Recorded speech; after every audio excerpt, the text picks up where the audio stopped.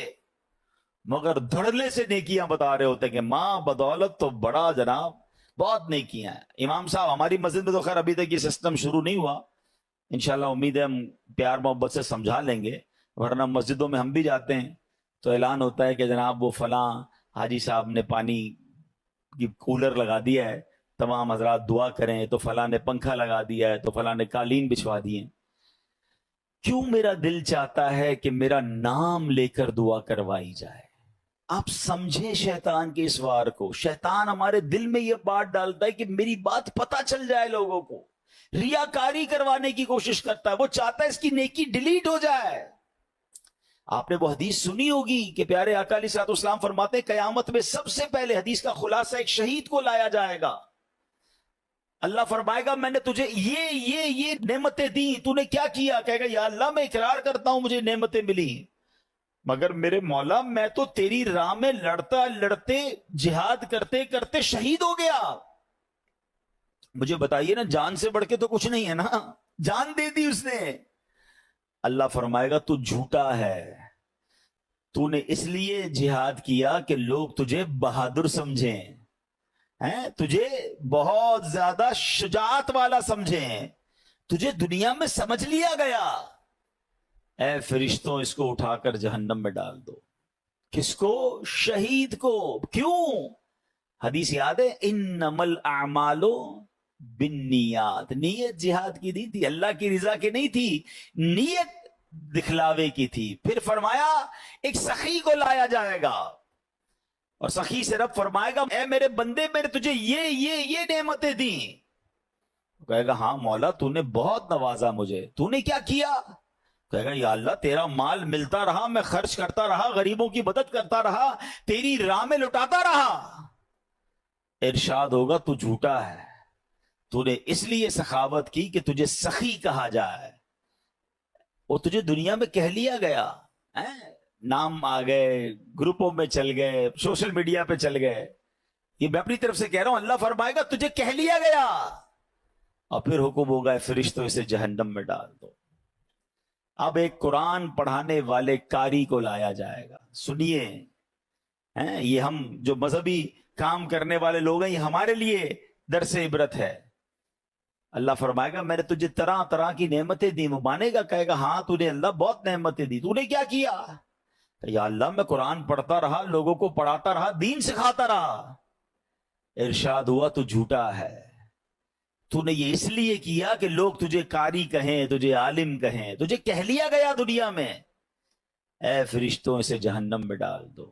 بتائیے میرے پیارے اسلام, اس سے بڑا شیطان کا وار کیا ہے کہ جہاد کر کے شہید ہونے والا بھی جہنم میں, مال اللہ کی راہ میں خرچ کرنے والا بھی جہنم میں جائے, اور دین کا کام کرنے والا بھی جہنم میں جائے. کیوں؟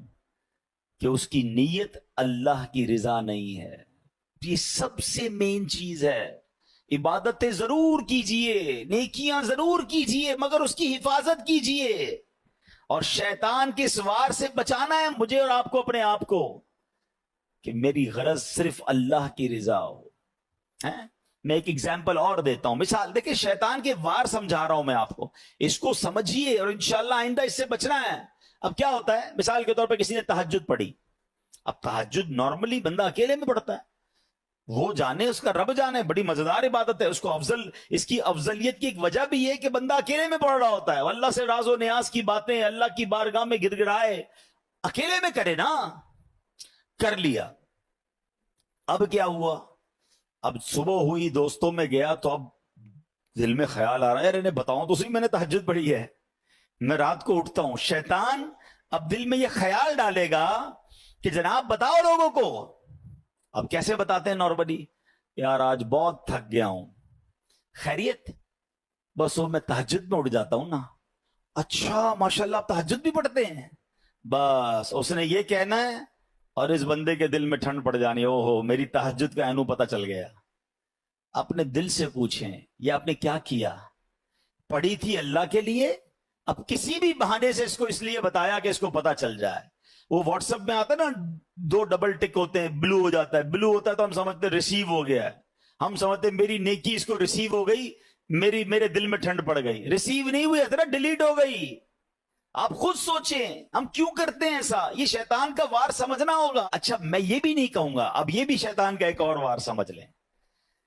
ہائے ہائے بڑا مردود ہے. دیکھیں جب تک اس کے واروں کو آپ سمجھیں گے نہیں نا, اب یہ میں بیان کر رہا ہوں نا کہ یار یہ نہیں کرنا چاہیے, آپ میں سے بہت ساروں کے ذہنوں میں شیطان کسی اور کا خیال لا رہا ہوگا, یار یہ مولانا صاحب صحیح کہہ رہے ہیں, وہ بندہ ہے ہی ایسا, وہ جو نیکی کرتا ہے نا وہ سوشل میڈیا پہ ڈالتا ہے, وہ جو کرتا ہے اس کا لوگوں کو بتاتا ہے, وہ جو کرتا ہے وہ یہ کرتا ہے. نہیں نہیں نہیں نہیں نہیں, we have no parameter to check any بڈی.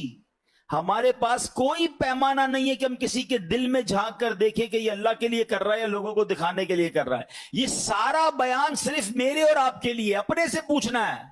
کسی کے دل میں کیا نیت مجھے کیا پتا. بعض صورتوں میں اپنی نیکیوں کا اظہار کرنے کا بھی ثواب ملتا ہے. یعنی اگر کوئی بندہ اس لیے اعلان کر رہا ہے کہ یار میں یہ نیکی کر رہا ہوں کہ میرے دوست بھی کر لیں, تو اس کا ثواب ملے گا, کیونکہ وہ چاہتا ہے کہ لوگ کریں. لیکن یہاں وہ جانے اس کا رب جانے, میرے پاس پیرامیٹر نہیں ہے.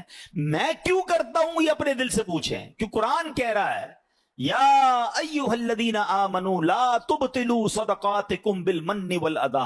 اور پھر خاص طور پہ صدقہ دے کر جو احسان جتانا ہے نا. میں 2 چھوٹے چھوٹے واقعات سنا کر اپنی بات ختم کرتا ہوں.